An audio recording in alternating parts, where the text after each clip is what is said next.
بہت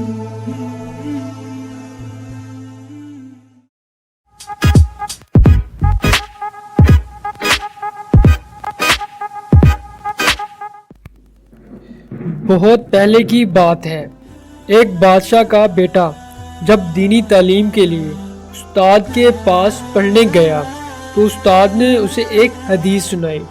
وہ حدیث یہ تھی، جو خاموش ہو گیا وہ نجات پا گیا۔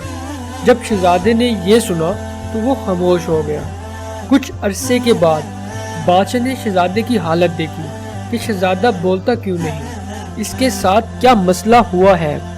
طبیبوں کو بلایا گیا، شہزادے کی حالت دکھائی گئی، ہر کسی نے مختلف مشورے دیے۔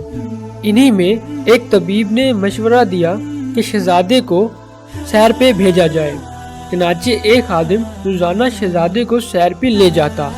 ایک دن خادم نے سیر کے دوران دیکھا کہ ایک بہت بڑا درخت ہے اور اس کی بڑی بڑی شاخوں میں جانور بیٹھے ہیں۔ اسی دوران ایک شکاری تیر کمان لے کر گزر رہا تھا۔ اس نے بڑے غور سے شاخوں کو دیکھا، اسے کچھ نظر نہ آیا تو وہ وہاں سے گزر گیا۔ ابھی کچھ دور ہی گیا تھا کہ درخت پہ بیٹھی ہوئی فاختہ بول پڑی۔ شکاری پیچھے پلٹا، غور سے فاختہ کو دیکھا، فاختہ کا نشانہ لگایا اور فاختہ کا شکار کر لیا۔